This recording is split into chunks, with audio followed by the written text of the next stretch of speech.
Hello mga part, nandito tayo ngayon sa Doong Island. Ito yung makikita rito, no? Shout out naman Mr. Joey. Hello guys, how are you? Ito yung mga aso rito, oh. Ayun, may kambing pa, oh. Yan, ayun. Maliit na kambing.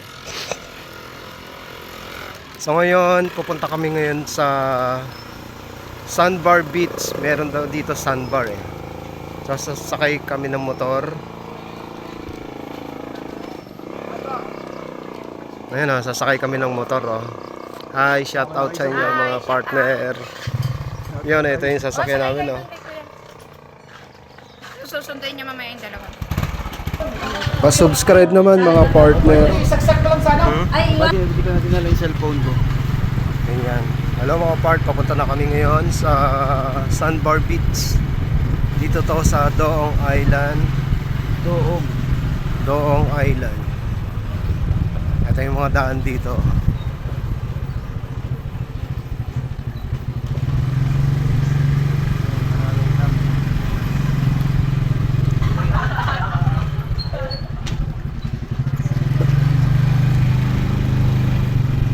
So dito sa Doong Island, maraming mga kabahayan dito, may mga school dito, ayan. So marami rin nakatira dito. Almost mga 600 houses yung mga nakatira dito.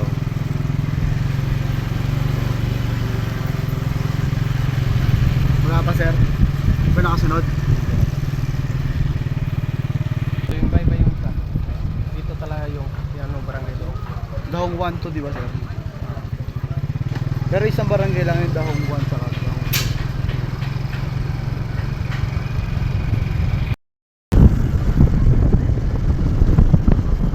Mga ilang minuto, boss?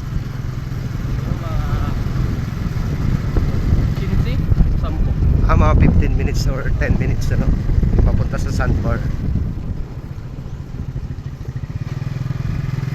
Tandahan lang kasi sila. Yun, ang ganda ng mga ano rito. Mas may mga nagtatanim din dito ng mga gulay. Halimbawa, kamatis. May okra nga si kuya dun eh.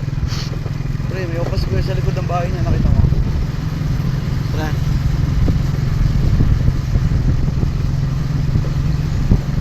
Lawak din pala nitong isla na to, no?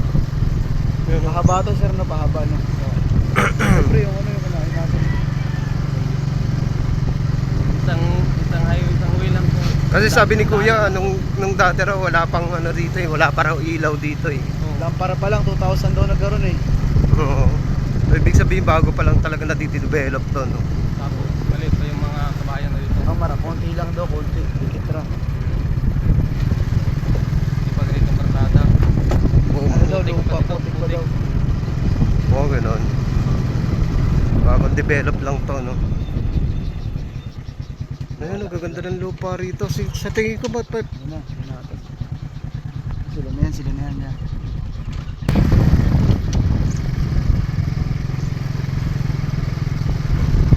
Yun, no, maganda rito sa island, dito sa ano na ito. Magandang weather dito. Ayan, oh. Hindi siya maulan masyado. Tama lang. Pangit pa ng daanan. Pag sa gabi naman, malamig dito pag gabi. Kagabi na experience namin yung lamig dito eh. Pero maganda rito. Island.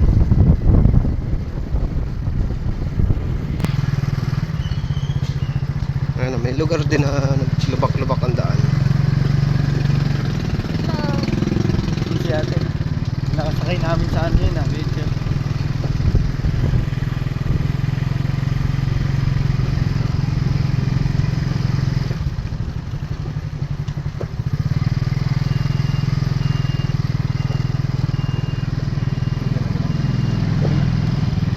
Bali mga motor lang yung sasakyan dito, ano. Mas may tricycle din dito. Meron. Ah, meron din. Parang kulungan na baboy. Oo. Pero meron naman hindi. Yung parang private. Pero mostly mga motor lang yung sasakyan dito. Single. Mga single. Basta paalam ka agad sa barangay. Makilala ka na. Tapos hingi nga ng ano, Balay. Mm. Pero kami din na kami hiningan na. Ay, hindi na kayo, ano man kayo kuya. Kilala mo kayo. Hindi kilala talaga pag pupunta rito na walang kilala. Ah, pag walang pag anak, ano. Oo.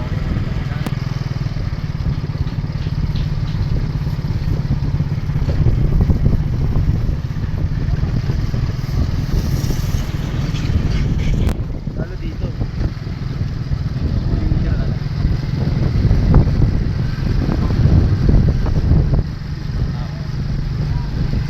Ah, dito malaki yung ano. Tubig. Oo. High tide yan, ah. Doon sa sakay yung makapatay yung kapang kapang Baka di sila makasunod dyan. Sunod ka. Dalawa yung daanan, no? Kaya nga, 200 dito eh. Alam mo saan. Diretso lang. Baka may ito sila.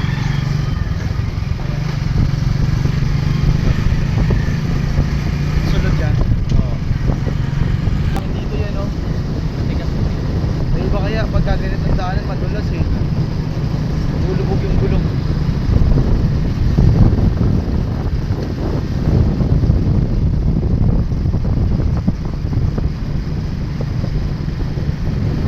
Oh, dito. Lord. Ay, low tide pa, no, sir?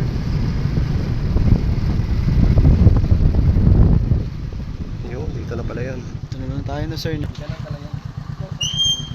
Yun, nandito na sila oh, mga park. Sila, kami mga kasama, si boss. At ang mga...